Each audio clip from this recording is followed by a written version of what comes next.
One thing I know is that we do not have enough power on the grid to support our future ambitions, especially when it comes to data centers, when it comes to housing, when it comes to the population boom. We simply do not have enough power on the grid with these things that are coming down the pipe in the hopper, because we know these things are coming. Data centers are coming, housing starts, the population is growing. These things are happening right now. And do we plant the tree now, knowing that we're going to need the tree in the future, or do we plant the tree when we need it? And obviously the answer is the best time, like the Chinese proverb, to plant the tree was yesterday.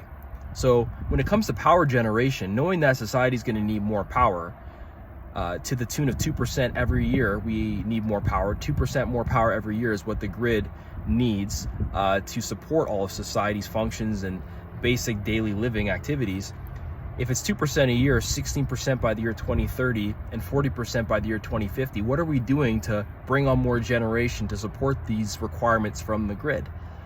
Well, that got me curious, which is why I took a 2-week course back in January through the University of Saskatchewan about modular nuclear reactors and the nuclear industry in Canada. Now, the nuclear industry, it's booming in some places. China, they're building a lot of modular nuclear reactors. They're deploying a lot of nuclear. They're also deploying a lot of coal and thermal generation stations and generation plants. Now in Canada, we're a little bit skittish when it comes to nuclear facilities, for good reason. I mean, like, there's been a bunch of them deployed, I think, in Ontario, but things like Chernobyl scared people, things like 3 Mile Island scared people. So maybe from an administrative and bureaucracy perspective, the government was like, maybe we'll just wait and see before we start giving out licenses and permits for people to deploy these kind of facilities. But one thing was clear to me during the course is that our science and the technical abilities of our engineers today to build these facilities safely has drastically increased, and there's way more checks and balances when it comes to bringing on one of these facilities. So like, what is the impediment then? I think it is really that we don't really need the power yet. So why do we even need to deploy these nuclear power plants if we don't necessarily need the power? Well, that's where this thing is changing and where I want to talk about it, because with AI coming on the scene with data centers, you're going to need way more power. You almost need like whatever's on the grid right now from an infrastructure perspective, when it comes to transmission lines, transmission towers, transmission lines, all these things that are actually on the grid right now. It took probably 30, 40, 50 years to build so power could flow through it and service every day in society. That's going to happen again, but for AI. So the metaphor is roads, power lines, right? Waterways, plumbing, all these things.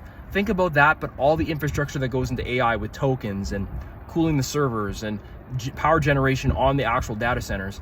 These are things that need to be built on top of AI to produce the amount of like artificial intelligence that people want to see, right? Like there's obviously a huge demand for it, and it's automating everything. It's making everything way faster, that technology. So you're going to see massive power requirements for that technology. You're also going to see massive power requirements for the housing boom that any day we hope is going to happen here. And then also, which is like kind of like maybe least obvious, is the population boom that we're seeing, specifically in Alberta. So this course, it made me realize, okay, the economics of power is really what's going to make municipalities, provinces, and countries reconsider the whole nuclear energy question.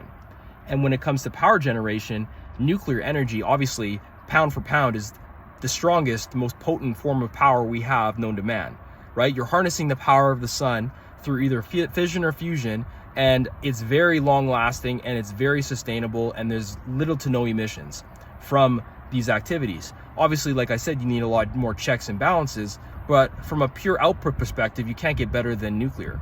So I'm very encouraged to see people like Danielle Smith, who is the Premier of Alberta, opening up a panel to have these discussions so that industry could potentially be developed in Alberta to deploy some of these modular nuclear reactors across the province.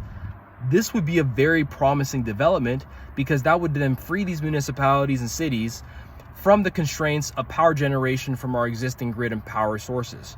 And it would allow them to be flexible with, maybe they want to have a data center, maybe they want to have an AI center, maybe they want an AI industry in their town, maybe they want to have a big population surge. All these things require power, right?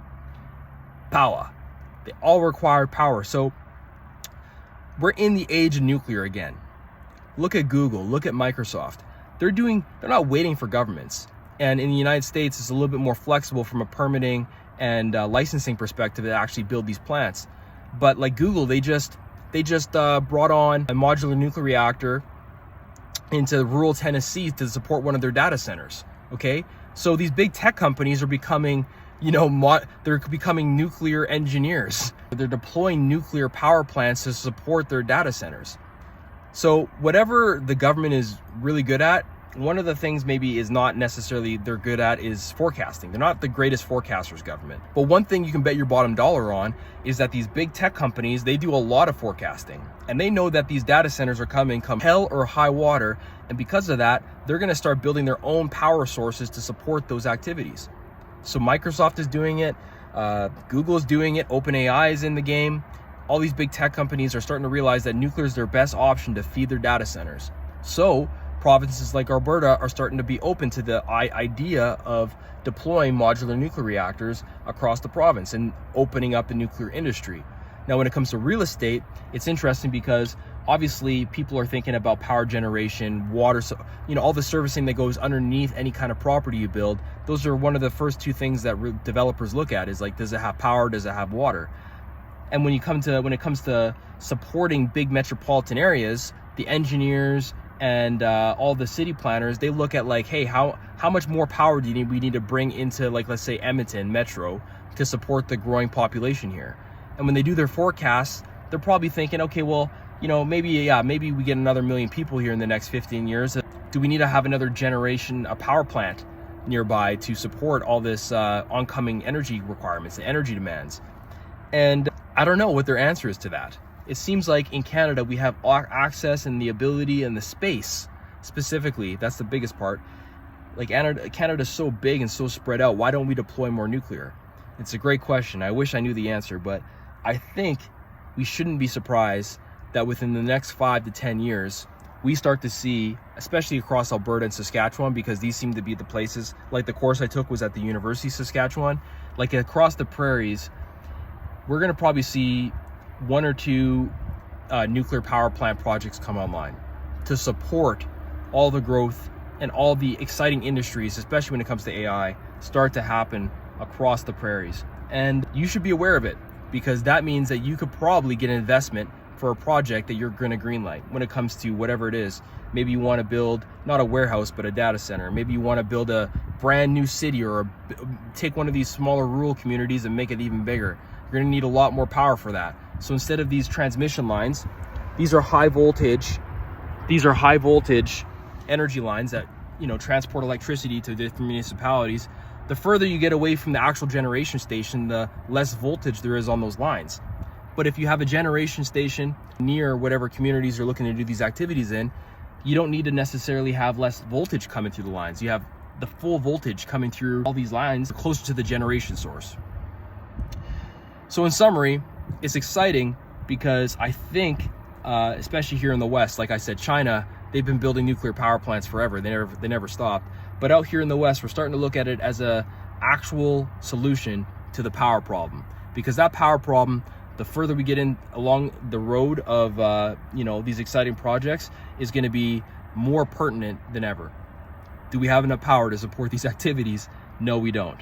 But we need to start thinking about creative ways to bring power onto the grid so that we can actually still maintain our lifestyles and really leverage technology the way we want to.